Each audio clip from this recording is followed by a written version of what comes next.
SI details చూస్తే మాజీ మంత్రి వైసీపీ నేత కారుమూరి నాగేశ్వరరావు ఆయన తనయుడు సునీల్కు సిట్ నోటీసులు జారీ చేసింది.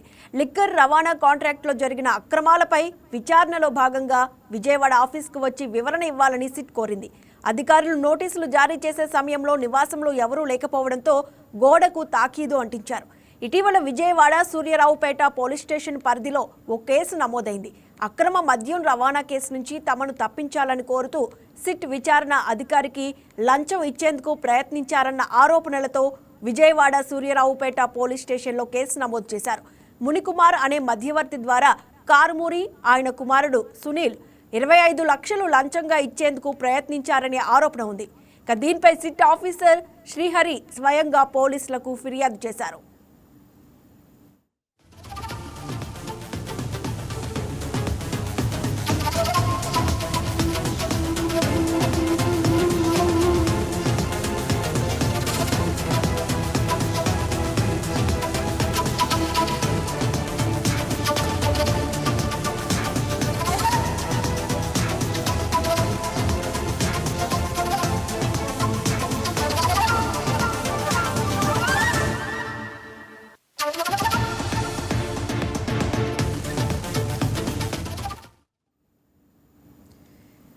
ఎస్సీగా మాజీ మంత్రి వైసీపీ నేత కారుమూరి నాగేశ్వరరావు ఆయన తనయుడుకు సునీల్కు సిట్ నోటీసులు జారీ చేసినట్టు సమాచారం అందుతోంది.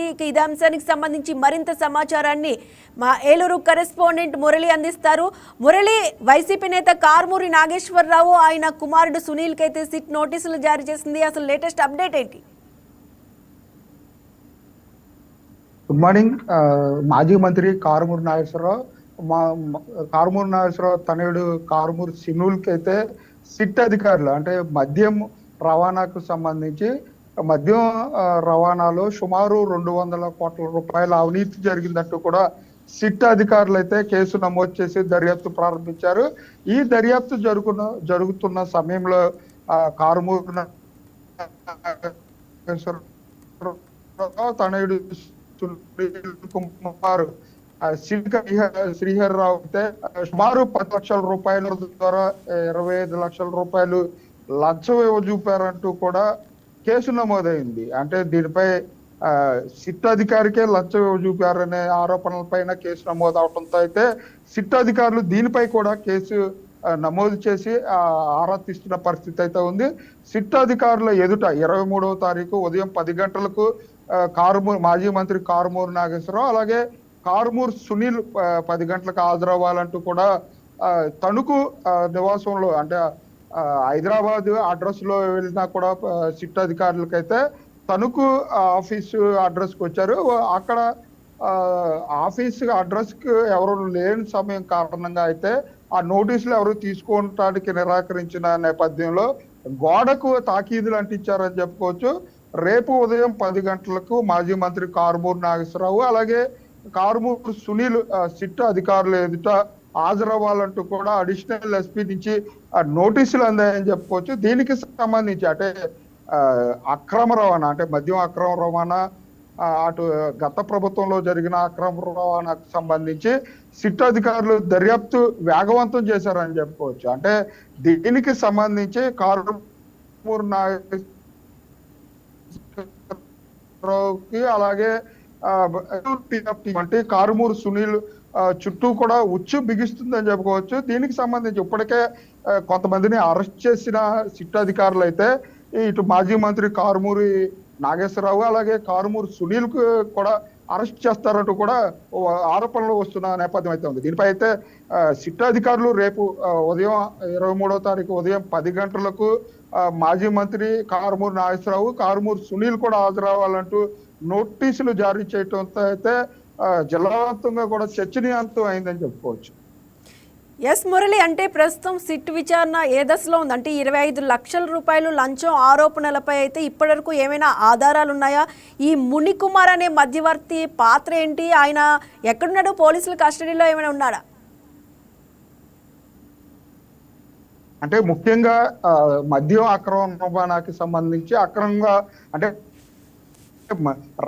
రవాణాకు సంబంధించి గోల్మాల్ అయింది. అంటే సుమారు 200 కోట్ల రూపాయలు ప్రభుత్వ ధనాన్ని మళ్లించారంటూ కూడా సిట్ అధికారులు దర్యాప్తులో తేల్చి వీరిపై అంటే కారుమూరు నాగేశ్వరరావు పైన, దీనికి సంబంధించి కారుమూరు సునీల్ పైన కూడా కేసు నమోదు చేశారు.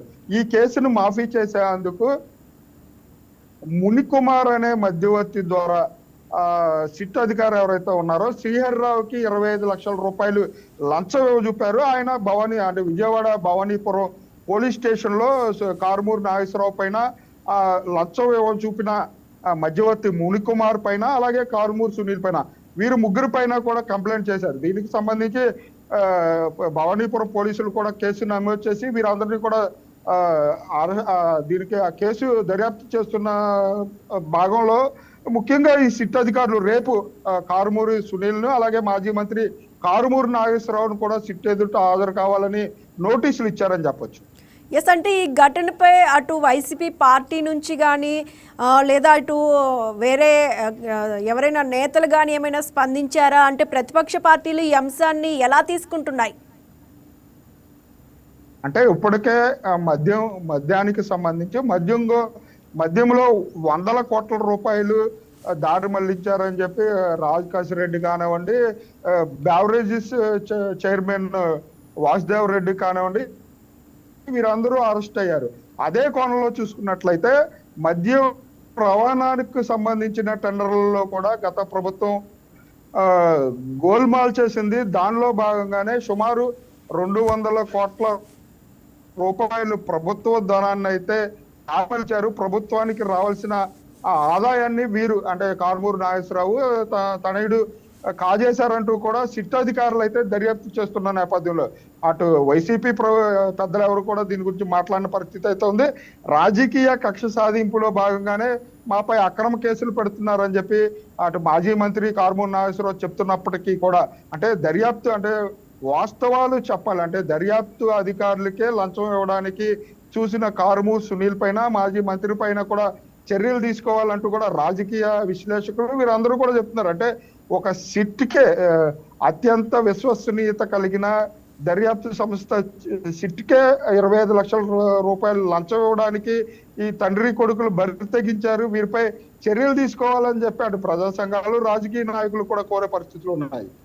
ఎస్, అంటే ఇప్పుడు మనం చూసినట్టయితే కూడా కారుమూరు నాగేశ్వరరావుకి ఆయన తనయుడు సునీల్కి ఏవైతే నోటీసులు పంపారో ఇంట్లో ఎవరు లేకపోవడంతో గోడ ఖండించి వెళ్లారు సిట్ అధికారులు. రేపు ఈ విచారణకు నోటీసులకు కానీ స్పందించకపోతే తదుపరి తీసుకునే చర్యలు ఏ విధంగా ఉండే అవకాశం ఉంది? అరెస్టు చేసే అవకాశాలు ఏమైనా ఉన్నాయా? వాళ్ళు హాజరయ్యే అవకాశం ఉందా విచారణకు? అంటే సిట్ అధికారులు ఎదుట హాజరవడానికి గత కొన్ని రోజులుగా కూడా సిట్ అధికారులు నోటీసు ఇవ్వడానికి ట్రై చేస్తున్నట్లుగా కూడా చెప్తున్న పరిస్థితి అయితే ఉంది. అంటే అటు హైదరాబాద్ నివాసానికి సంబంధించి అందుబాటులో లేరు, అలాగే తణుకులో ఉన్న నివాసం దగ్గర కూడా సిట్ అధికారులు వచ్చి సంప్రదించి నోటీసులు ఇవ్వడానికి ట్రై చేశారు. అంటే ఫోన్లకు అందుబాటులో లేని కారణంగా అయితే నోటీసులు గోడకు అంటించి వారికి అక్కడ అందుబాటులో ఉన్న వారికి కూడా ఇంటిమేషన్ ఇచ్చిన పరిస్థితి అయితే ఉంది. ముఖ్యంగా రేపు ఉదయం 10 గంటలకు కారుమూరు నాగేశ్వరరావు అలాగే కారుమూరు సునీల్ సిట్ ఎదురు హాజరవుతారా లేదా అని వేచి చూడాలి. ముఖ్యంగా దీనికి సంబంధించి సిట్ అధికారులు దూకుడు పెంచారని చెప్పుకోవచ్చు. దీంట్లో అరెస్టులు జరుగుతున్నాయి. అలాగే దీనిపై మాజీ మంత్రి కారుమూరు నాగేశ్వరరావు అలాగే కారుమూరు సునీల్ కూడా అరెస్ట్ అవుతారంటూ కూడా రాజకీయ నాయకులు అలాగే చెప్తున్న పరిస్థితులు అయితే ఉన్నాయి. ఎస్, అంటే ఈ కేసులో ఇంకా మరెవరైనా ప్రముఖుల పేర్లు వెలుగులోకి వచ్చే అవకాశం ఏమైనా ఉందా?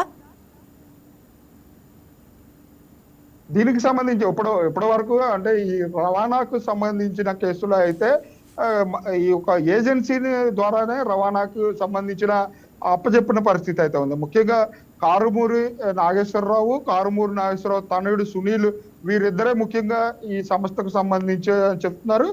ఈ కుంభకోణంలో వీరిద్దరే ప్రధాన నిందితులని చెప్పే పరిస్థితులు అయితే ఉన్నాయి. అంటే 25 లక్షల రూపాయలు లంచం చూపిన కేసులో మధ్యవర్తి ఉన్నారు, కానీ ఈ మద్యం రవాణాకి అక్కడ 200 రూపాయలు ప్రభుత్వ ధనాన్ని చేశారు అనేది దాంట్లో అయితే మాజీ మంత్రి కారుమూరి నాగేశ్వరరావు సునీలే ప్రధాన నిందితులుగా ఉన్నారని చెప్పొచ్చు.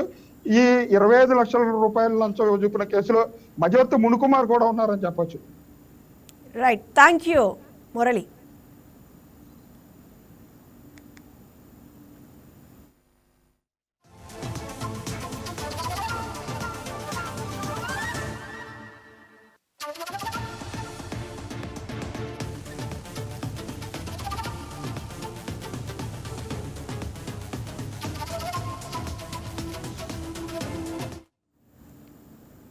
పోలవరం ప్రాజెక్టు ఎత్తుపై సందేహాలకు తెరపడింది. ప్రాజెక్టును దాని పూర్తి స్థాయి ఎత్తైన 45.72 మీటర్ల వద్దే నిర్మించనున్నట్లు పోలవరం ప్రాజెక్టు అథారిటీ అధికారికంగా వెల్లడించింది. ప్రాజెక్టులో 194.60 టీఎంసీల నీటిని నిల్వ చేసేందుకు మార్గం సుగమమైంది. పీపీఏ తన అధికారిక వెబ్సైట్లో ఈ వివరాలను పొందుపరిచింది. ఇటీవల కేంద్ర జలశక్తి శాఖ కార్యదర్శి విఎల్ కాంతారావు ప్రాజెక్టును సందర్శించిన తర్వాత ఈ కీలక పరిణామం చోటు చేసుకుంది. ప్రాజెక్టును తొలి దశలో 41.15 మీటర్లకే పరిమితం చేస్తారనే ప్రచారం గతంలో జరిగింది. కాంతారావు పర్యటన అనంతరం ఆ వివరాలను సవరించి గరిష్ట నీటి మట్టం వివరాలను చేర్చారు. ప్రాజెక్టు రెండో దశకు అవసరమైన అటవీ, పర్యావరణ అనుమతులు, భూసేకరణ, పునరావాసం వంటి అంశాలను కేంద్ర ప్రభుత్వమే పర్యవేక్షిస్తుందని కాంతారావు హామీ ఇచ్చారు.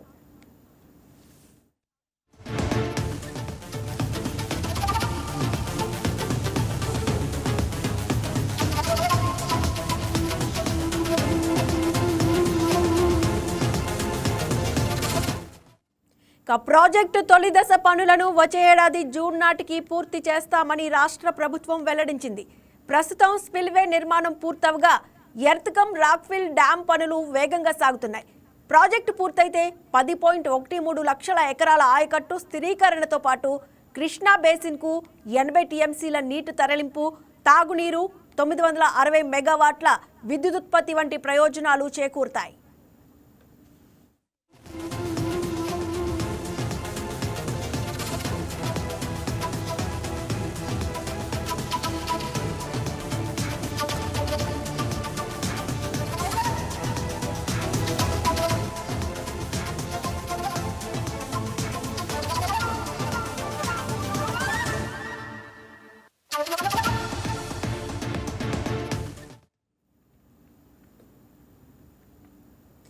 సుపరిపాలన మోడళ్లపై అధ్యయనం చేసేందుకు ఏపీ మంత్రుల బృందం సింగపూర్లో పర్యటిస్తోంది. ఇవాళ రెండో రోజు పర్యటనలో భాగంగా ఇవాళ ఉదయం సింగపూర్ హోంమంత్రి షణ్ముగంతో భేటీ అయ్యారు. నేషన్ ఫస్ట్ గవర్నెన్స్, రాజకీయ జవాబుదారీతనంపై ఇవాళ మంత్రులు శిక్షణ తీసుకోనున్నారు. సాయంత్రం సింగపూర్ సిటీ గ్యాలరీను సందర్శించనున్న మంత్రులు సింగపూర్ అర్బన్ ప్లానింగ్, గత 50 ఏళ్లలో సింగపూర్ ఎలా అభివృద్ధి చెందిందనే దానిపై అధ్యయనం చేస్తారు.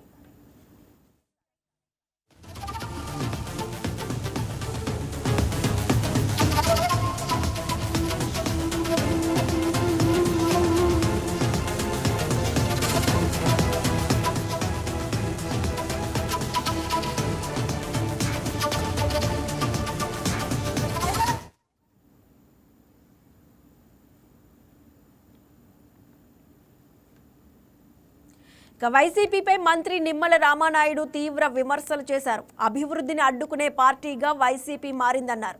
పాలకొల్లు నియోజకవర్గంలో పర్యటించిన మంత్రి నిమ్మల రామానాయుడు పనిచేసే కూటమి ప్రభుత్వాన్ని ఆశీర్వదించాలన్నారు. గొడ్డలి పార్టీ ఈ రాష్ట్రానికి అవసరం లేదని వైసీపీని ఉద్దేశించి వ్యాఖ్యానించారు. అభివృద్ధి కావాలా, గందరగోళం కావాలో ప్రజలే తేల్చుకోవాలన్నారు.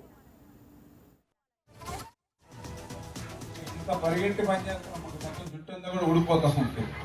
మీ దెబ్బకి ఇంత కష్టపడి పనిచేస్తా ఉన్నటువంటి పరిస్థితి మొత్తం ఏదంతా మొత్తం పోయింది. ఇప్పుడు ఈ రకంగా ఇన్ని బాధలు, ఇన్ని కష్టాలు, ఇన్ని శ్రమ పడుతూ ఉన్నాం. మీరు కూడా అర్థం చేసుకుని ఇవన్నీ ఎందుకు చెప్తున్నాను అంటే, ఇప్పుడు ఇందాక కూడా చెప్పారు మిత్రుడు, మొన్ననే శనివారం ఆదివారం, మరి శనివారం ఆదివారం కూడా ఇక్కడే ఉన్నాం, ఇక్కడే పనులు చేసుకున్నాం, శంకుస్థాపనలు చేస్తాం, మీటింగ్లు పెట్టుకున్నాం. అంటే ఒక్క రోజు కూడా సెలవు తీసుకోకుండా పనిచేస్తా ఉన్నాం. అంటే దయవుంచి నేను మిమ్మల్ని కోరేది ఏంటంటే, ఇంత కష్టపడి పనిచేసేటువంటి ప్రభుత్వం, ఇంత కష్టపడి పనిచేసేటువంటి నాయకులు శనివారం ఆదివారం అనేటువంటి సెలవు కూడా తీసుకోకుండా ఎక్కడెక్కడో మంచి మరి విదేశాలు లేకపోతే ఇతర కార్యక్రమాలు ఉన్నప్పుడు కూడా వాటికంటే నా రాష్ట్రం, నా ప్రజలు ముఖ్యం అనుకునేటువంటి వారిని దయవుంచి మీరందరూ కూడా భవిష్యత్తులో ఆశీర్వదించాలని చెప్పి మరొక్కసారి మీ ద్వారా కోరుకుంటూ, అదేవిధంగా ఈరోజు ఎంతో సంక్షేమం, ఈవేళ పింఛన్లు కూడా మీరందరూ కూడా చూస్తూ ఉన్నారు. గతంలో 200 రూపాయలు ఉంటే దాన్ని 2000 రూపాయలు చేసింది చంద్రబాబు నాయుడు గారు. మళ్లీ దాన్ని ఈవేళ 4000 రూపాయలు వృద్ధులకి, వితంతులకి ఇస్తూ ఉన్నాం. దివ్యాంగులకి 6000 రూపాయలు ఇస్తూ ఉన్నాం. మరి ఏ ప్రభుత్వం కూడా భారతదేశంలో ఇవ్వట్లా. 2000, 1500, 1000, చాలా రాష్ట్రాల్లో 500 రూపాయలు పింఛన్. 500 ఈ రోజు పింఛన్ ఇచ్చేది. ఒక్క రాష్ట్రంలో, మన రాష్ట్రంలో మాత్రమే ఇస్తూ ఉన్నాం ఇంత పెద్ద ఎత్తున పింఛన్. తల్లికి వందనం కింద ఎంతమంది పిల్లలు చదువుకుంటే అంతమందికి కూడా వాళ్ళ అకౌంట్లో పిల్లలకి డబ్బులు వేస్తూ ఉన్నాం. ఆర్టీసీలు మీ మహిళలందరూ కూడా ఉచితంగా టికెట్ లేకుండా ప్రయాణం కల్పిస్తూ ఉన్నాం. అన్నదాత సుఖీభావ కింద రైతులకి 20,000 రూపాయలు పెట్టుబడి సాయం అందజేస్తూ ఉన్నాం. 3 గ్యాస్ సిలిండర్లు ఉచితంగా మహిళలకు అందజేసుకుంటూ వెళ్తూ ఉన్నాం. ఇట్లా చెప్పుకుంటూ పోతే ఎన్నో సంక్షేమ కార్యక్రమాలు కూడా చేసుకుంటూ వెళ్తూ ఉన్నాం. రాజధాని నిర్మాణం చేస్తూ ఉన్నాం, పోలవరం కడుతూ ఉన్నాం. మీరు ఇప్పుడు కూడా మనల్ని అడగకుండానే పూర్తయిపోతాయి. దయవుంచి అది చేత అంటే మీరందరూ ఓట్లు వేశారు కాదంటలేదు. ఇంకా 20% 30% మంది కొంతమంది వేస్తా ఉన్నారు అవతల వైపు. అవసరంలా, ఎందుకంటే ఇప్పుడు పనిచేసే వాళ్ళకి ఇవ్వాలి తప్ప అవతల మరి ఏ పార్టీ మనందరికీ తెలుసు కదా. ఏ పార్టీ అది? ఏ పార్టీ? గొడ్డల పార్టీ అయిపోయింది ఇప్పుడు. ఎందుకంటే ఎక్కడ చూసినా కూడా రప్ప రప్ప అని తిరుగుతూ ఉంటారు వాళ్ళు. అంచేత అటువంటి రప్ప పార్టీలు మనకు అవసరం లేదు. వాళ్ళ గొడ్డల పార్టీలు అసలు మనకు అవసరం లేదు. ఈ విషయాన్ని గుర్తుపెట్టుకోండి.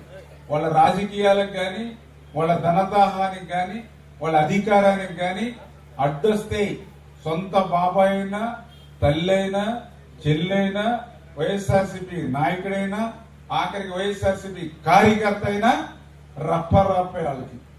అంచేత అటువంటి వాళ్ళు గొడ్డల పోటీకి వేటు పడవలసిందే. అంచేత అటువంటి గొడ్డలి పార్టీలకి మన రాష్ట్రంలో స్థానం కల్పించవద్దు.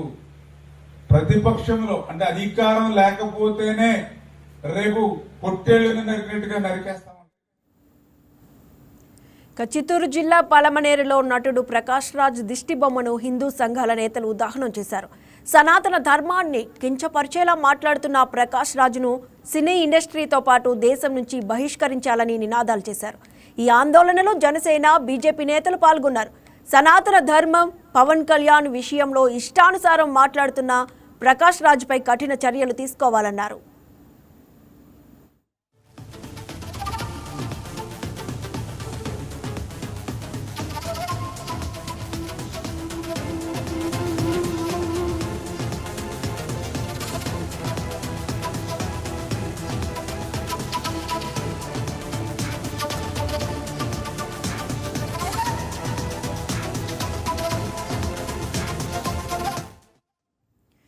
చిత్తూరు జిల్లా పలమనేరులో నటుడు ప్రకాష్ రాజ్ దిష్టిబొమ్మను హిందూ సంఘాల నేతలు దహనం చేశారు.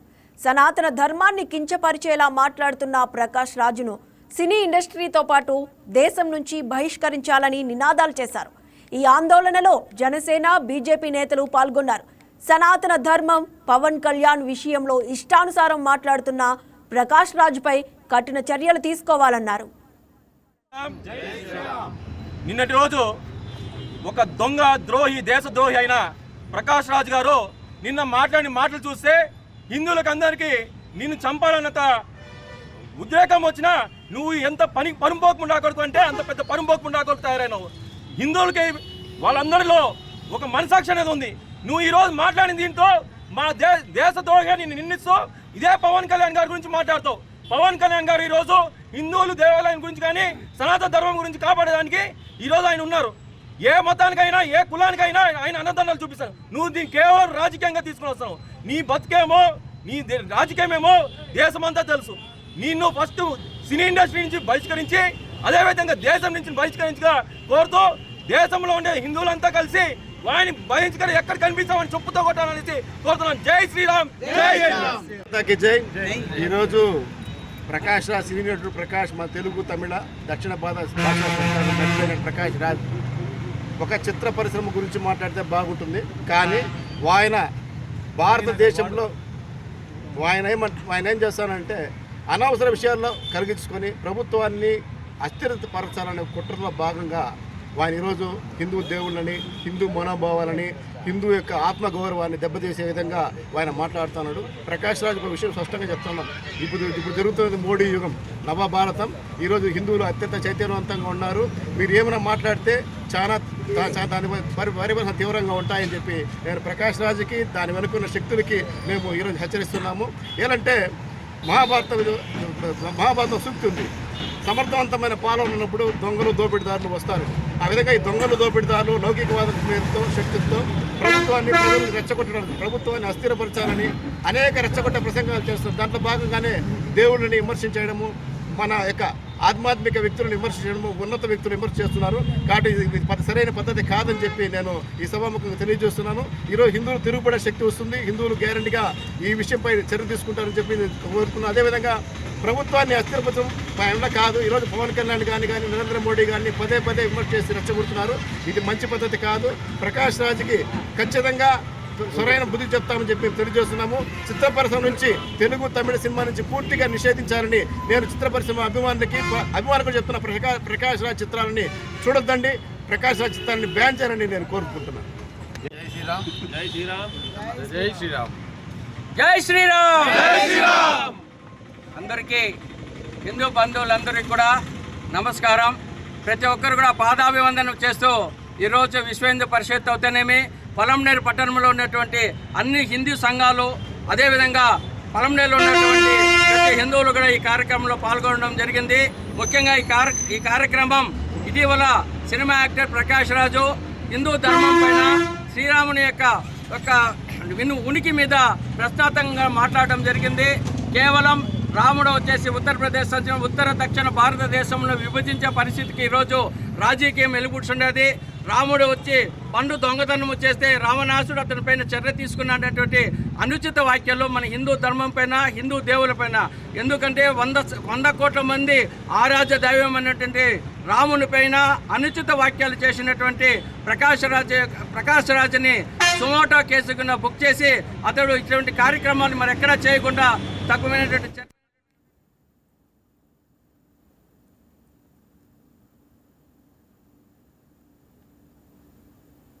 డీలిమిటేషన్ అంశంపై సీఎం చంద్రబాబు తప్పుడు ప్రచారం చేస్తున్నారని సిపిఎం రాష్ట్ర కార్యదర్శి శ్రీనివాసరావు విమర్శించారు.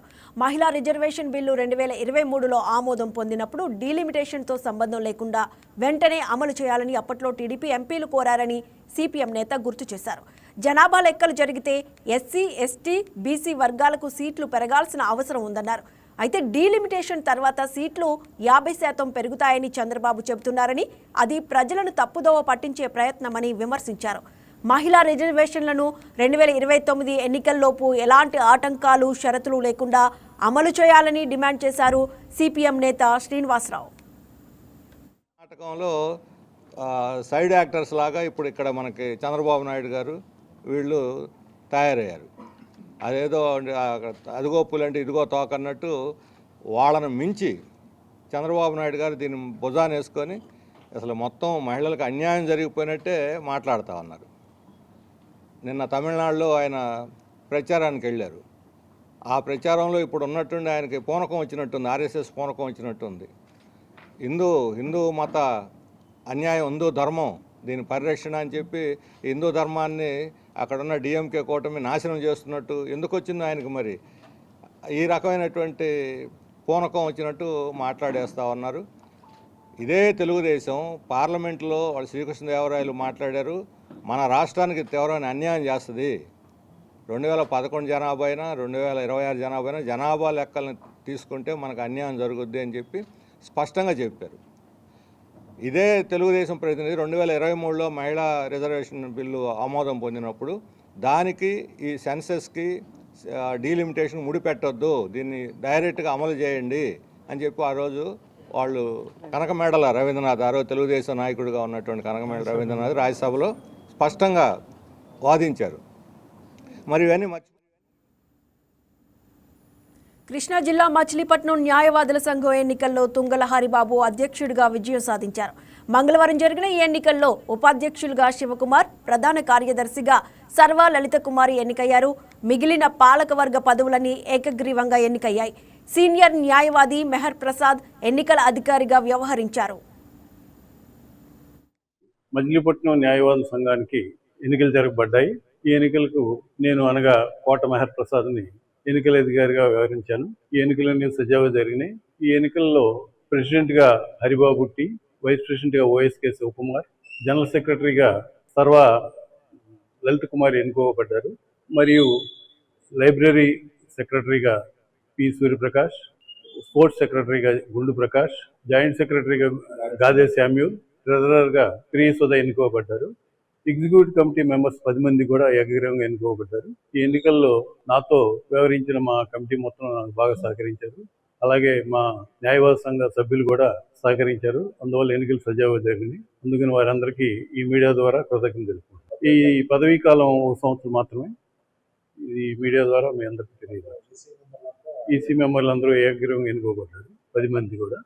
ఎలక్షన్ మాత్రం ప్రెసిడెంట్, వైస్ ప్రెసిడెంట్ మరియు జనరల్ సెక్రటరీకే నిర్వర్తించబడింది. వారి ముగ్గురులో ఆల్రెడీ అందరికీ తెలియజేయబడ్డారు. హరిబాబు మొత్తం 326 ఓట్లు మాత్రం వేశారు అవుట్ ఆఫ్ 380 ఓట్స్.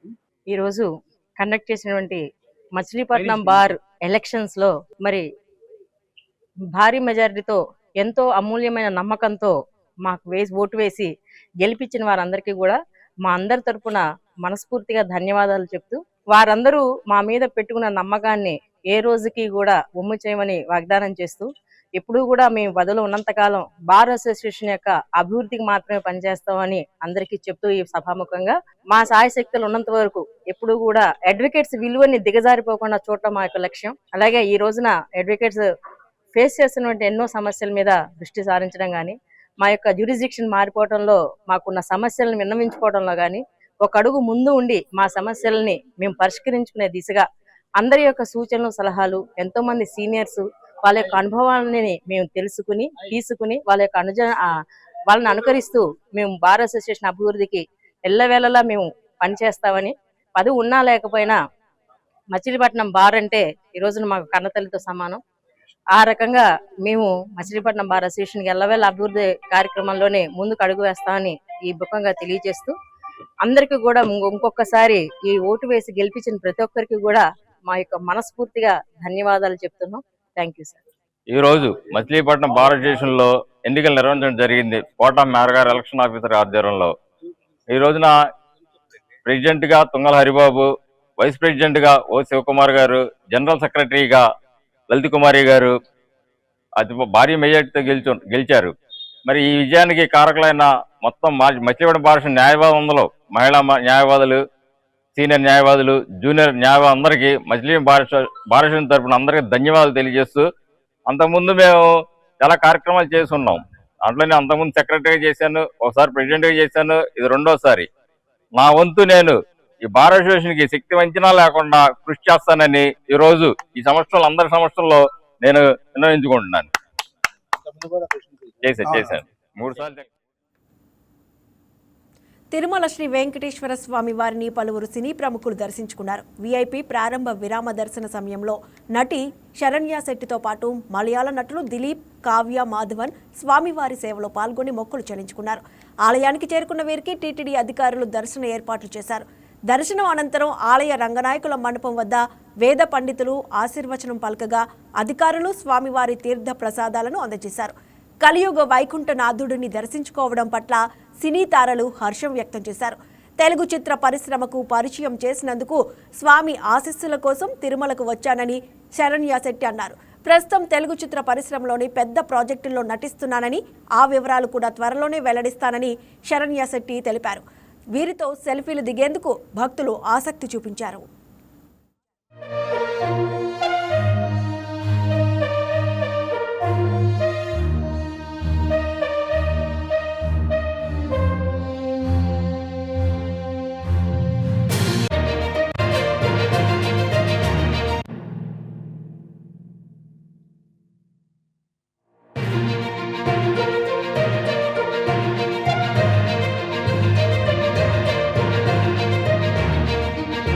అందరికీ నమస్కారం. నా పేరు Saranya Shetty. So I'm here today from Karnataka. దర్శనం చాలా బాగుంది. I'm trying to speak in Telugu. I'm sorry if there is some mistake. And thank you so much everybody. I'm planning to get launched in Hyderabad in Telugu film. So looking forward. I'm taking the blessing of Tirumala and then entering into Telugu industry. I would seek all your blessings and thank you so much. And all the people from Karnataka, thank you. Next projects in Kannada, I have to announce it. I have done an agreement NDA, so I'll be announcing it soon. I have 2 big projects in Telugu and Kannada together. So yeah, after the Srinivasa Darshanam, I'm going to announce it after going to Bangalore. Telugu film, yeah, I have signed a NDA agreement, so I have to announce it. Yeah, so in couple of months I'll announce. So I just came to take Tirumala's blessings before announcing anything, and this is my first media presence in Hyderabad. So yeah, with his blessings, I think everything will go well. Yeah, thank you so much. సంగీత జగద్గురు శ్రీ త్యాగరాజస్వామి 259వ జయంతి వైభవ ఉత్సవాలు కృష్ణా జిల్లా మచిలీపట్నంలో ఘనంగా ప్రారంభమయ్యాయి. కొజ్జిలపేటలోని ప్రముఖ క్షేత్రం నాగేశ్వర స్వామి దేవాలయంలో 2 రోజుల పాటు నిర్వహించనున్న ఈ వేడుకల్లో భక్తిరసభరిత సంగీత కచేరీలు నిర్వహిస్తున్నామని ఆలయ చైర్మన్ లంకిశెట్టి నీరజ తెలిపారు. ఉత్సవాల్లో భాగంగా త్యాగరాజు సంగీత పీఠం ఆధ్వర్యంలో స్వర నీరాజనాలు భక్తులను సంగీత ప్రియులను ఆకట్టుకున్నాయి. భక్తి సంగీతం సంప్రదాయం సమ్మేళనంగా నిలిచే ఈ జయంతి ఉత్సవాలు సంగీతాభిమానులకు ఆధ్యాత్మిక ఆనందాన్ని పంచుతాయని కీర్తనాకారిణి సింగరాజు కళ్యాణి తెలిపారు. శ్రీ త్యాగరాజ సంగీత విద్యాపీఠం స్థాపించి 54 సంవత్సరాలైంది. మచిలీపట్నంలో నిరవధికంగా త్యాగరాజ స్వామి వారి ఆరాధనా కార్యక్రమాలు జనవరిలో, అలాగే వారి జయంతి కార్యక్రమం వైశాఖ మాసంలో మే నెలలో జరిగేవన్నీ కూడా క్రమం తప్పకుండా ఈ 54 సంవత్సరాల నుంచి మా అధ్యక్షుల వారు బిహెచ్ఎల్ రాధాకృష్ణమూర్తి గారు వారు తర్వాత తదితరులు అప్పటి ఉన్నటువంటి కార్యవర్గం అంతా కూడా అప్పటి నుంచి నడిపిస్తూ వస్తున్నారు.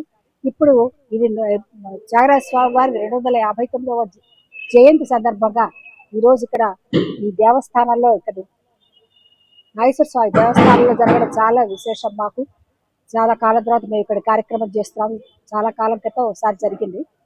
ఇది జరగడం మాకు చాలా సంతోషంగా ఉంది. ఇక్కడ మేము ఈ కార్యక్రమం ఇవాళ రేపు జరుగుతాయి. మాకు రేపు విశేషంగా ఇద్దరు వర్ధమాన గాయని మడులు ఇద్దరు వచ్చి గానం చేస్తున్నారు. ఈ రోజు మాకు త్యాగరాజ స్వామి వారి పంచరత్నాలతో ఇక్కడ కార్యక్రమాన్ని మేము ముగిస్తున్నాం. ఈరోజు శ్రీ బాలత్రిపుర సుందరి సమేత నాగేశ్వర స్వామి దేవస్థానం కొజ్జిలిపేట మచిలీపట్నం నందు త్యాగరాజ ఉత్సవాలండి. 250వ జయంతి త్యాగరాజ స్వామి వారివి. ఇది 100వ త్యాగరాజ ఉత్సవం జరుగుతుందండి మన గుళ్ళో. చాలా మంది వచ్చి సంగీత వాగ్గేయకారులు వచ్చి ఇక్కడ పాటలు పాడుతున్నారు. 6 దగ్గర నుంచి పాడుతున్నారండి. నిజంగా ఇవాళ మా జన్మలు ధన్యమైపోయినాయి. అనేక మంది 100 మంది భక్తులు వచ్చి తిలకిస్తున్నారండి. ఈ రోజున ఆ త్యాగషష్ఠి వ్యవహారాలన్నీ కూడా ఎంత బాగా పాడుతున్నారంటే అందరూ ఉద్దండ పండితులు వాగ్గేయకారులు అందరూ వచ్చి ఈ రోజు త్యాగరాజ ఉత్సవాల గురించి పాడుతున్నారంటే నిజంగా ఎంతో మంది మైమర్చి వింటున్నారండి. ఇలాంటి సత్కార్యం మా గుళ్ళో జరగడం మా అందరూ అదృష్టంగా భావిస్తాం. మా దేవస్థానంలో జరగడం మా అందరూ అదృష్టంగా భావిస్తాండి. ఆ పరమేశ్వరుని కృప అందరి మీద ఉండాలి మనస్ఫూర్తి కోరుకుంటున్నాను. సింగరాజు కళ్యాణి గారు, కాళీపట్టు ఉమా గారు, విజయలక్ష్మి గారు, శాంతకుమారి గారు, సీతాపతిరావు గారు ఇలాంటి ఉత్తమ పండితులందరూ కూడా వచ్చి ఈ రోజున మన ఇంకా చాలా మంది ఏబిటి సుందరి గారు అనేక మంది వచ్చి ఈ రోజు పాటలు పాడుతూ మేమందరం కూడా పాడామండి. అందరం కూడా పాడి ఈ రోజున నిజంగా చాలా ఈ ఏరియా అందరూ కూడా అసలు ఆ ధ్వనులతో మైమర్చిపోతున్నారు అందరూ. ఆ త్యాగ ధ్వనులతో కూడా నిజంగా ఇలాంటి ఇక్కడ జరుగుతున్నాయండి. ఈ రోజు మచిలీపట్నంలో జరుగుతున్నాయండి. ఎక్కడ జరగట్లేదు. త్యాగరాజ ఉత్సవాలు ఎక్కడ జరగట్లేదు, మన మచిలీపట్నంలో జరుగుతున్నాయి. ఇది మేము అందరం కూడా ఆనందించదగ్గ విషయము. మన మచిలీపట్నం వాసులందరూ గమనించి రేపు ఇంకా బాగా జరుగుతుందండి. రేపు రవీంద్ర భారతిలో పాడే వాళ్ళు కూడా వస్తున్నారు. సంగీత గారు వీళ్ళందరూ కూడా వస్తున్నారు. తప్పకుండా అందరూ వచ్చి తిలకించి వీక్షించి మీ అందరూ కూడా ఈ సదవకాశాన్ని వినియోగించుకోవాలని మనస్ఫూర్తి కోరుకుంటున్నానండి. గుంటూరు జిల్లాలో ఎక్కడైనా గంజాయి విక్రయించినా రవాణా చేసినా వినియోగించినా చట్టపరమైన కఠిన చర్యలు తప్పవని జిల్లా ఎస్పీ బి ఉమామహేశ్వర్ హెచ్చరించారు. బాపట్ల పట్టణంలోని పలు ప్రాంతాల్లో గంజాయి తాగుతూ అమ్ముతున్న 29 మందిని పోలీసులు అరెస్ట్ చేశారు. వీరి వద్ద నుంచి సుమారు 3 కేజీల గంజాయిని స్వాధీనం చేసుకున్నారు. దీని విలువ 1,50,000 వరకు ఉంటుందని పోలీసులు తెలిపారు. అలాగే నిందితుల వద్ద నుంచి 23 సెల్ ఫోన్లు, 15,000 రూపాయలు నగదు స్వాధీనం చేసుకున్నామని జిల్లా ఎస్పీ ఉమామహేశ్వరరావు తెలిపారు. జిల్లాలో గంజాయి సేవించినా విక్రయించినా చట్టపరంగా కఠిన చర్యలు తీసుకుంటామని హెచ్చరించారు. గాంజా నిర్మూలన మీద ప్రత్యేకంగా దృష్టి పెట్టి గాంజా సెల్లింగ్స్ అదేవిధంగా గాంజా కన్జంప్షన్ చేసినటువంటి కార్యక్రమాల మీద జిల్లా వ్యాప్తంగా అన్ని పోలీస్ స్టేషన్స్ లిమిట్స్ లోను అదేవిధంగా advance intelligence and information system పెట్టుకుని ఏ పాకెట్స్ లో సచ్ టైప్ ఆఫ్ యాక్టివిటీ జరిగే అవకాశాలు ఉన్నాయో వీటన్నిటి మీద ప్రత్యేకంగా దృష్టి పెట్టడం, ఆ ప్రాంతాల్లో ఆర్డినెన్స్ ఆపరేషన్స్ ని విస్తృతంగా జిల్లా వ్యాప్తంగా కండక్ట్ చేయడం, అదేవిధంగా బాపట్ల, చీరాల రైల్వే స్టేషన్స్ మీద కూడా ప్రత్యేకంగా దృష్టి పెట్టి సర్ప్రైజ్ క్రైమ్ చెకింగ్స్ ద్వారా గాంజా ట్రాన్స్పోర్టేషన్ సంబంధించి కూడా రైల్వే పోలీసుతో కూడా కలిసి అనేక కార్యక్రమాలను జిల్లా వ్యాప్తంగా రాష్ట్ర ప్రభుత్వం ముఖ్యమంత్రి గారి ఆదేశాల మేరకు గౌరవ డీజీపీ గారి ఆదేశాల మేరకు బాపట్ల జిల్లా పోలీస్ యంత్రాంగం అనునిత్యం గాంజా నిర్మూలన కార్యక్రమంలో నిమగ్నమైంది. ఇందులో భాగంగా రౌడీ షీటర్స్ మీద, అదేవిధంగా గతంలో గాంజా యాక్టివిటీస్ లో ఇన్వాల్వ్ అయినటువంటి వ్యక్తుల మీద ప్రత్యేకమైనటువంటి నిఘా ఉంచడం జరిగింది. రౌడీ షీటర్స్ ప్రతినిత్యం కౌన్సిలింగ్స్ ని కండక్ట్ చేయడం, క్రైమ్ యాక్టివిటీని కంట్రోల్ చేయడం, దీంతో పాటు వీరు గతంలో NDPS గాంజా కేసులో ఇన్వాల్వ్ అయినటువంటి షీటర్స్ మీద ప్రత్యేకమైనటువంటి నిఘా పెట్టి ఫర్దర్ గా వాళ్ళు ఎటువంటి గాంజా యాక్టివిటీస్ లో ఇన్వాల్వ్ కాకుండా ప్రత్యేకమైనటువంటి కార్యాచరణ రూపొందించి ముందుకెళ్ళడం జరుగుతుంది. అందులో భాగంగా బాపట్ల టౌన్ లో రౌడీ షీటర్ అయినటువంటి ఫిరోజ్ గాంధీ అనే వ్యక్తి మీద నిఘా పెట్టడం, తద్వారా అతనితో పాటు గతంలో గాంజా కేసులో ఇన్వాల్వ్ అయినటువంటి ప్రేమ్ కుమార్, ఈ ఇద్దరి గ్యాంగ్ ద్వారా జిల్లాలో ముఖ్యంగా బాపట్ల టౌన్ లో ganja selling and ganja consumption యాక్టివిటీలో ఇన్వాల్వ్ అయినటువంటి వీరిద్దరితో పాటు మరో 27 మందిని ప్రత్యేక టీం ద్వారా పట్టుకోవడం జరిగింది. ఇందులో బాపట్ల టౌన్ కి సంబంధించి 18 మెంబర్స్, కొన్నూరుకు సంబంధించి 2 మెంబర్స్, కిట్లవారిపాలెం మండలకు సంబంధించి 2 మెంబర్స్, అమృతలూరుకు సంబంధించి 2 మెంబర్స్, కర్లపాలెం నుంచి ఒకరు, ఏలూరు నుంచి ఒకరు, ఒడిశా నుంచి 3 members entire back word linkages లో సాంకేతిక పరిజ్ఞానం ఉపయోగించి ఐటీ కోర్టు, అదేవిధంగా Bapatla DSP, Bapatla town CI and team దీని మీద ప్రత్యేకంగా పనిచేసి గాంజా సెల్లింగ్ చేసుకున్నటువంటి మరియు గాంజా పర్చేజ్ చేసి కన్జంప్షన్ చేస్తున్నటువంటి ఈ 29 మందిని ప్రత్యేక టీం ద్వారా అదుపులోకి తీసుకుని వీరి నుంచి సుమారు 700-800 గ్రాములు గాంజాని, 15,500 క్యాష్ ని మరియు 23 మొబైల్ ఫోన్స్ డివైజెస్ ని కూడా స్వాధీనం చేసుకోవడం జరిగింది. వీరందరినీ కూడా తదుపరి చర్యలు తీసుకుని రిమాండ్ చేయడం జరుగుతుంది. ముఖ్యంగా జిల్లా పోలీస్ యంత్రాంగం అనునిత్యం గాంజా నిర్మూలన కోసం, గాంజా కంట్రోల్ కోసం పనిచేస్తుంది. జిల్లాలో any cost ganja consumption, ganja selling లేకుండా జిల్లా పోలీస్ యంత్రాంగం పనిచేస్తుంది. పర్యావరణ పరిరక్షణ ప్రతి ఒక్కరి బాధ్యత అన్నారు ఎమ్మెల్యే బోడే ప్రసాద్. స్వచ్ఛాంధ్ర స్వర్ణాంధ్ర పైలట్ ప్రాజెక్టుగా కృష్ణా జిల్లా పెనమలూరు నియోజకవర్గం గంగూరులో ఎమ్మెల్యే గ్రీన్ షాప్ను ప్రారంభించారు. గంగూరు గ్రామస్తులు తమ ఇళ్లలోని ప్లాస్టిక్, ఇతర వ్యర్థాలను ఈ గ్రీన్ షాప్లో ఇచ్చి నిత్యావసర వస్తువులను తీసుకెళ్లొచ్చని ఎమ్మెల్యే తెలిపారు. గ్రామంలోని యువత గ్రీన్ ఫీల్డ్ సోల్జర్స్గా మారి పర్యావరణాన్ని పరిరక్షించాలని ఎమ్మెల్యే బోడే ప్రసాద్ పిలుపునిచ్చారు.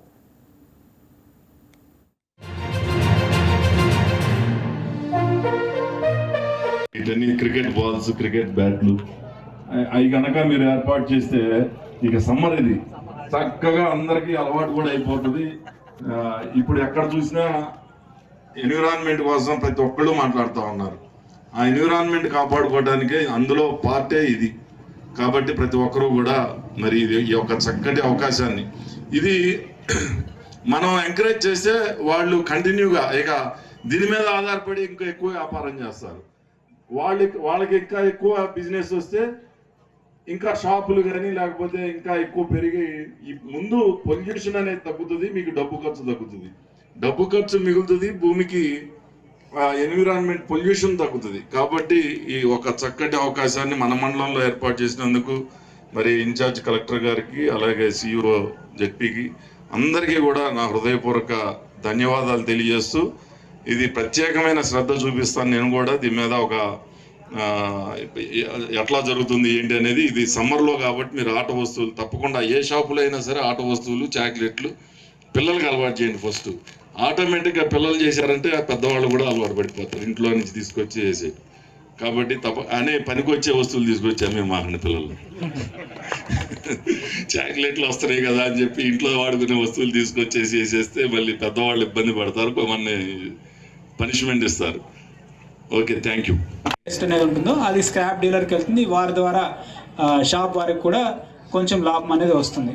సో ఇది ఈ రీయూస్, రీసైకిల్లో భాగంగా మనము ఈ డిజైన్ అనేది చేయడం జరిగింది. చాలా వెస్ట్రన్ కంట్రీస్లో, డెవలప్డ్ కంట్రీస్ అయిన జపాన్, సింగపూర్లో కూడా మనం మీరు ఎక్కడైనా చూస్తుంటే కూడా యూట్యూబ్లో అక్కడ ఎక్కడ చూడొచ్చు.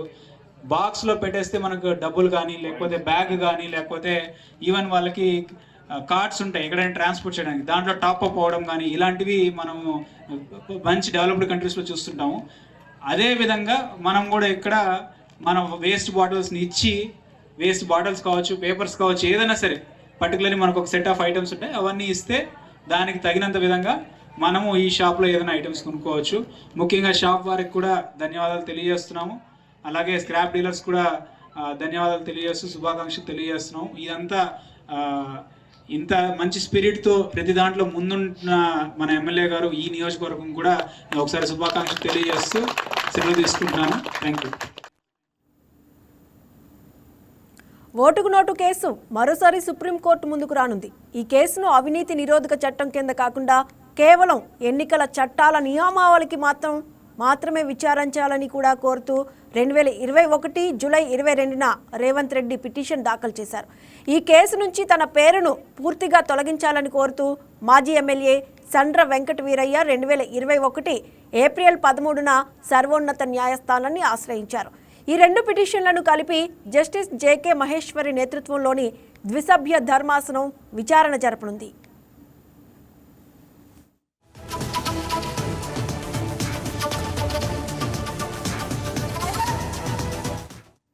ఇక ఈ కేసు 2015లో ఎమ్మెల్సీ ఎన్నికల సమయంలో వెలుగులోకి వచ్చింది.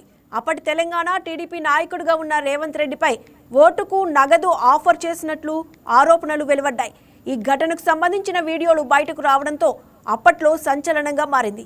అనంతరం కేసు నమోదు చేసిన తెలంగాణ రాష్ట్ర ఏసీబీ దర్యాప్తు చేపట్టి ఛార్జిషీట్ దాఖలు చేసింది. ప్రస్తుతం ఈ కేసు హైదరాబాద్లోని ఏసీబీ ప్రత్యేక కోర్టులో విచారణలో ఉంది.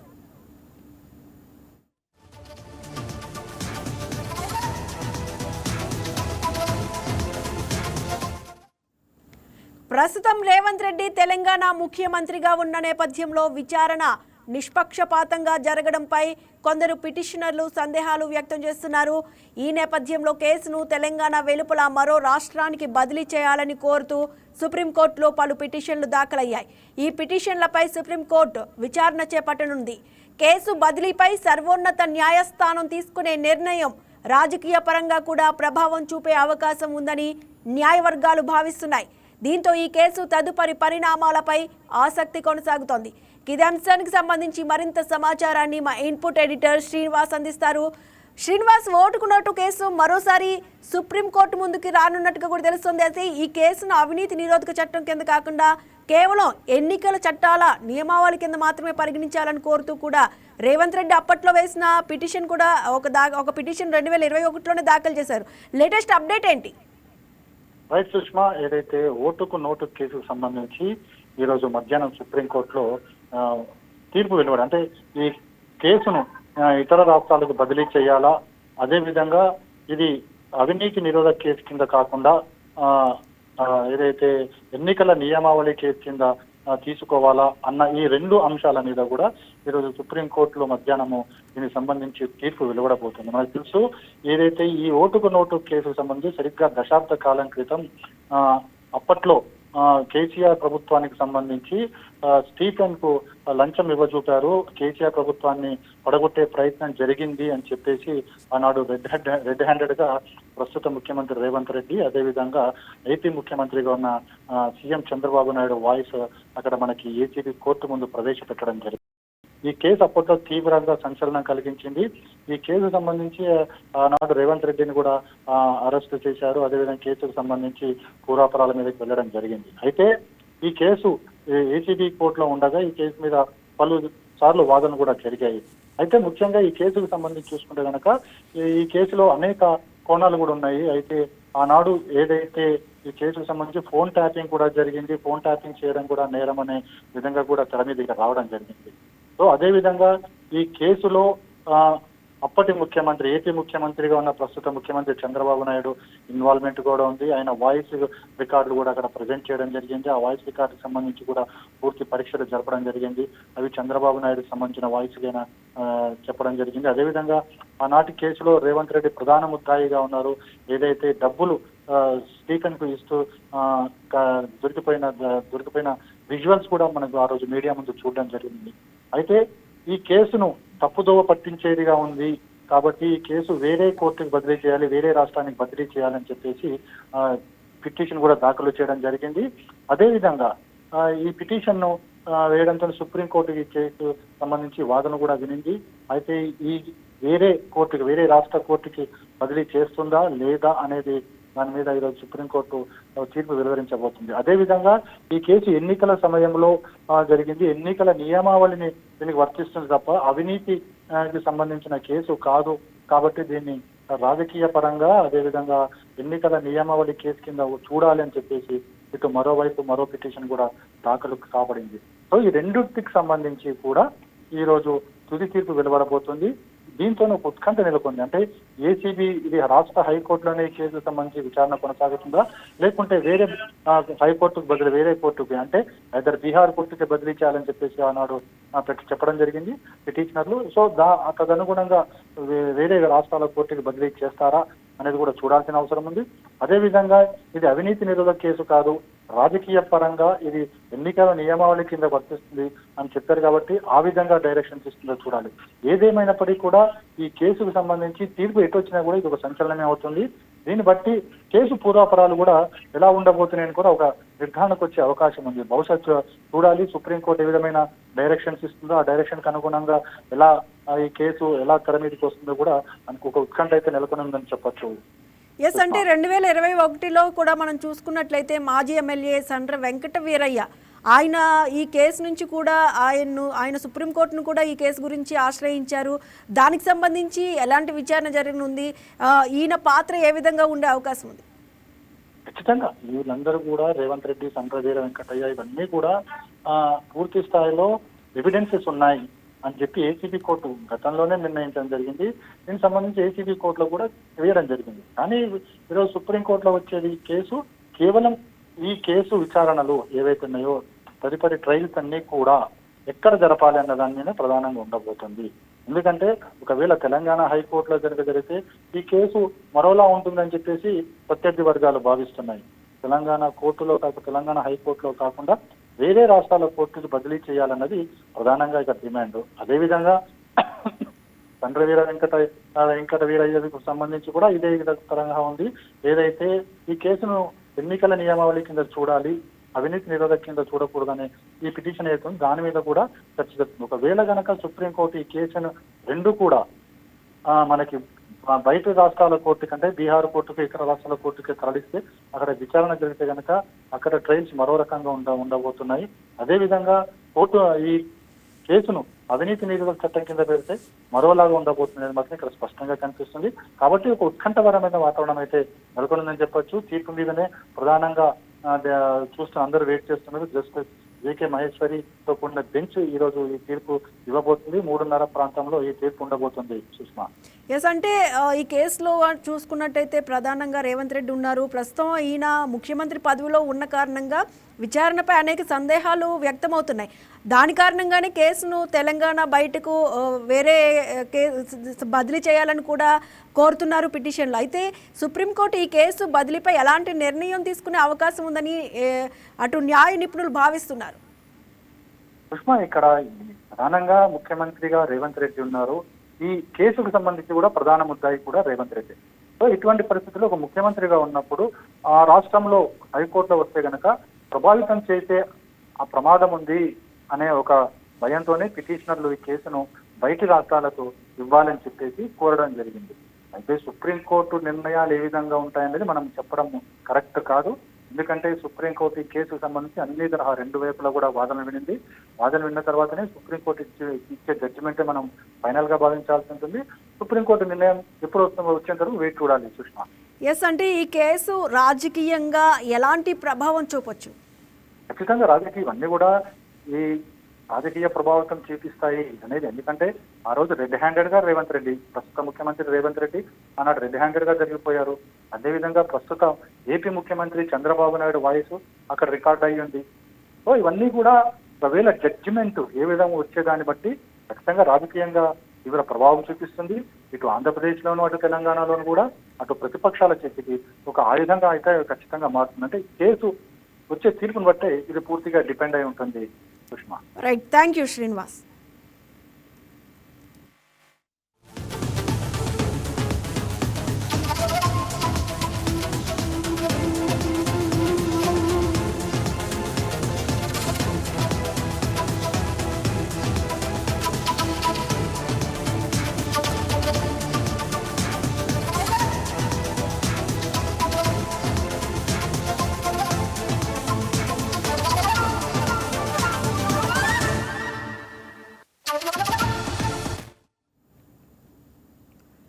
ఇసుక కర్ణాటకలోని బెంగళూరులో దారుణం జరిగింది. ఓ యువతి సరికొత్తగా లవ్ ప్రపోజ్ చేస్తానంటూ తన ప్రియుడిని కుర్చీకి కట్టేసి తగలబెట్టేసింది. లవర్ మంటల్లో కాలిపోతుంటే ఆమె తన మొబైల్ ఫోన్లో వీడియో రికార్డ్ చేసింది. ఇక పోలీసుల ప్రకారం ప్రేరణ, కిరణ్ ఇద్దరూ ఒక టెలికాం స్టోర్లో జాబ్ చేస్తున్నారు. వీరిద్దరూ ఏడాది కాలంగా ప్రేమించుకుంటున్నారు. అయితే కొంతకాలంగా కిరణ్ తనను పట్టించుకోవడం లేదని, పెళ్లి చేసుకునేందుకు ఆసక్తి చూపడం లేదని ప్రేరణ భావించింది. అతనిపై తీవ్ర కోపం పెంచుకుంది. ఆ కోపంతో కిరణ్ను చంపాలని పక్కాగా ప్లాన్ వేసింది.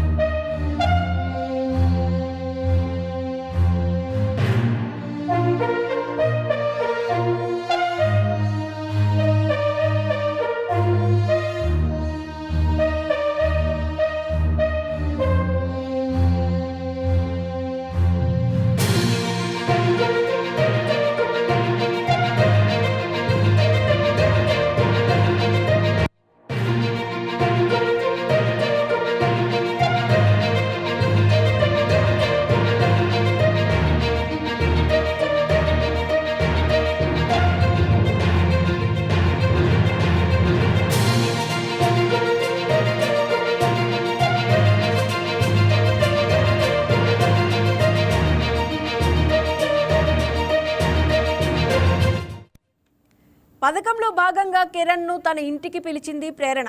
ఇద్దరు కాసేపు మాట్లాడుకున్నారు.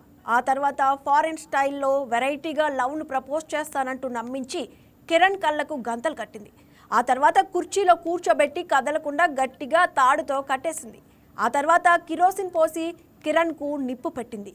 కళ్ళు కనిపించక కాళ్ళు చేతులు కట్టేసి ఉండడంతో కిరణ్ తప్పించుకోలేక మంటల్లో చిక్కుకుని ఆహాగారాలు చేస్తూ ప్రాణాలు విడిచాడు. ఇదంతా ప్రేరణ తన మొబైల్ ఫోన్లో రికార్డ్ చేసింది. తొలుత ఈ ఘటనను ఆత్మహత్యగా చిత్రీకరించేందుకు ఆమె ప్రయత్నించినప్పటికీ పోలీసుల విచారణలో పొంతనలేని సమాధానాలు చెప్పడంతో అసలు నిజం బయటపడింది. ప్రస్తుతం పోలీసులు ప్రేరణను అదుపులోకి తీసుకుని ఆమెపై మర్డర్ కేసు నమోదు చేశారు. కిరణ్ తనను నిర్లక్ష్యం చేస్తున్నాడనే కక్షతోనే అతన్ని చంపినట్లు నిందితురాలు అంగీకరించిందని పోలీసులు పేర్కొన్నారు.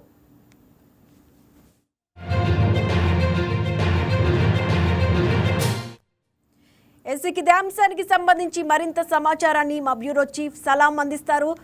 సలాం, ఈ అంశానికి సంబంధించి చూసినట్లయితే కూడా అసలు ఎప్పుడు ఎక్కడ జరిగింది, ప్రస్తుతం పరిస్థితి ఎలా ఉంది, లేటెస్ట్ ఇన్ఫర్మేషన్ ఏంటి? Good morning Sushma. అయితే ప్రేమ పేరుతో పెరిగిపోతున్నటువంటి కొన్ని అంటే వింత పోకడల్లో ఈ ఘటనగా మనం చెప్పుకోవచ్చు. ఈ ఘటన వచ్చేసి ప్రస్తుతం బెంగళూరులోని బ్యాడరహల్లి పోలీస్ స్టేషన్ పరిధిలో గల అంజనానగర్ లో జరిగింది. అంటే ఇక్కడ వీరిద్దరూ వచ్చేసి ఎవరైతే ఇక్కడ బాధితుడు, అదేవిధంగా ఎవరైతే ప్రియురాలు, వీరిద్దరు కలిసి రాజాజీనగర్ లోని ఒక ప్రైవేట్ టెలికాం స్టోర్ లో ఇద్దరు కలిసి పనిచేస్తున్నారు. అయితే ఇక్కడ పూర్తి విషయంలోకి మనం ఏమైనా వెళ్తే అసలు కిరణ్ ఏదైతే కిరణ్ వచ్చేసి ఆ యువతి ప్రేమిస్తున్నట్టు 1.5 సంవత్సరం అంటే 1.5 సంవత్సరం నుండి వీరిద్దరూ ప్రేమించుకుంటున్నటువంటి పరిస్థితి. ఎవరంటే కిరణ్, ప్రేరణ. అయితే వీరిద్దరు కలిసి ఒక ప్రైవేట్ కంపెనీలో పనిచేస్తున్నారు. ఒక ఏడాదిన్నరగా వారిద్దరూ ప్రేమిస్తూ వాళ్ళిద్దరూ ప్రేమలో ఉన్నటువంటి అయితే కిరణ్ తనను దూరం పెడుతున్నాడు అనేటటువంటి కారణం చేత ప్రేరణ పెళ్లి చేసుకోవాలని చెప్పేసి పలుమార్లు కిరణ్ ను అడిగింది. అయితే ఈ క్రమంలోనే కిరణ్ కూడా ఏదో కాస్త తప్పించుకుంటూ వస్తున్నాడు అన్నది ఆరోపణ. అయితే ఈ నేపథ్యంలోనే కిరణ్ గురించి ఆమెలో ప్రేరణలో ఉన్నటువంటి అనుమానాలు కాస్త మితిమీరిపోయాయి. దీనితో కిరణ్ కు నిన్న మధ్యాహ్నం అంటే 21వ తేదీన మధ్యాహ్నము తాను వెస్టర్న్ స్టైల్లో అంటే ఏదైతే విదేశీ స్టైల్లో లవ్ ప్రపోజ్ చేస్తానంటూ కిరణ్ ను ఇంటికి పిలిపియడము, అదేవిధంగా అక్కడ అతనికి కళ్ళకు గంతలు కట్టి అదేవిధంగా చేతులు కాళ్ళు మంచానికి కట్టేసిన సమయంలోనే వెంటనే తన వద్ద ఉన్నటువంటి కిరోసిన్ పోసి నిప్పంటించినట్లు ఇప్పటికే పోలీసులు దీనికి సంబంధించి ఆధారాలను సైతం సేకరించడం జరిగింది. అంటే ప్రేమ పేరుతో జరిగినటువంటి ఒక క్రూరమైన ఘటనగా దీన్ని అందరూ స్థానికులు సైతం వర్ణిస్తున్నారు.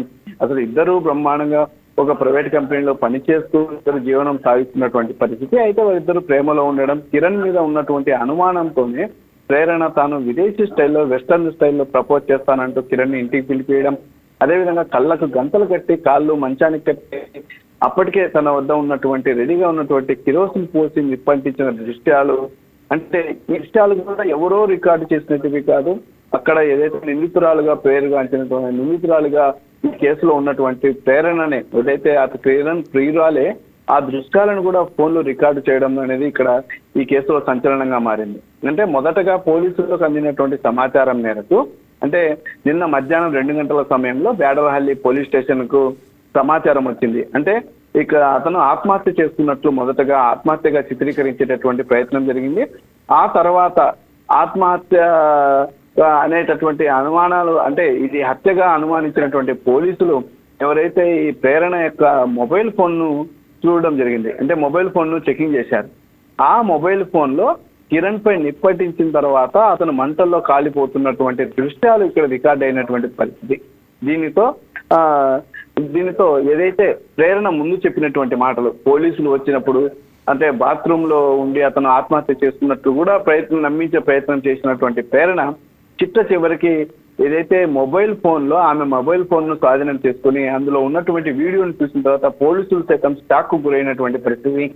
ఆ తర్వాత అసలు విషయము వెలుగులోకి వచ్చింది. అంటే ప్రేరణ కూడా పోలీసులకు కౌన్సిలింగ్ లో అసలు విషయాన్ని చెప్పేసింది. అంటే 1.5 ఏళ్లుగా తాము రిలేషన్షిప్ లో ఉన్నామని, కిరణ్ పెళ్లికి నిరాకరిస్తున్నానని, తనను నిర్లక్ష్యం చేస్తున్నాననే కక్షతోనే ఆ పని ఈ విధంగా అతనిపై కిరోసిన్ పోసి అతన్ని హత్య చేసినట్టుగా కూడా అక్కడ ప్రేరణ పోలీసుల ముందు ఒప్పుకున్నటువంటి పరిస్థితిపై పోలీసులు సైతం కేసు నమోదు చేసి ప్రస్తుతము దర్యాప్తు సాగిస్తున్నారు. అయితే మొత్తం మీద ప్రేమ పేరుతో పెరిగిపోతున్నటువంటి కొన్ని వికృత పోకడలు, అంటే వింత చేష్టలు, అంటే కొన్ని దుర్మార్గపు చేష్టలలో ఇదొక కోణంగా స్థానికులు సైతం తెలుపుతున్నటువంటి పరిస్థితి. ఇప్పటికీ ప్రస్తుతం ప్రేరణ పోలీసుల అదుపులో ఉంది. ఆమెపై IPC 3 హత్య కేసు నమోదు చేసి ప్రస్తుతం దర్యాప్తు చేస్తున్నటువంటి పరిస్థితి ఉంది. ప్రధానంగా ఇందులో కూడా అంటే కిరణ్ ను అంజనానగర్లోని తన ఇంటికి పిలిపించి అదేవిధంగా కావాలనే కుట్రపూరితంగా పెట్రోలు, అంటే కిరోసిన్ ఇవన్నీ సిద్ధం చేసుకుని ఆమె చంపాలనేటటువంటి కారణంతోనే, ఉద్దేశంతోనే కిరణ్ ను పిలిపించింది ప్రేరణ అనేటటువంటి కోణంలో, కుట్ర కోణంలో కూడా పోలీసులు దీన్ని ప్రస్తుతం దర్యాప్తు సాగిస్తున్నటువంటి పరిస్థితి ఉంది. ఏదేమైనప్పటికీ పోలీసులు మాత్రం పక్కాగా అంటే ఆధారాలను సేకరించి, అంటే CCTV ఫుటేజ్ కానివ్వండి, అదేవిధంగా ప్రేరణ మొబైల్ ఫోన్ పరిశీలించి కానివ్వండి, ఆ మొబైల్ ఫోన్ లో ఉన్నటువంటి వీడియోల ఆధారంగా ఆమెను కౌన్సిలింగ్ ఇవ్వడం, కౌన్సిలింగ్ లో ఆమె ఉన్నటువంటి అసలు పూర్తి విషయాన్ని వెల్లడించడంతో ప్రస్తుతం పోలీసుల అనుమానాలు ఒక మంచి ఫలితాన్ని ఇచ్చాయని చెప్పుకోవచ్చు. ప్రస్తుతం ఇప్పుడు ఆమెను అదుపులోకి తీసుకుని పోలీసులు మరింతగా వివరాలు ఆరా తీస్తున్నటువంటి పరిస్థితి ఉంది. Sushma, right, thank you, Salam.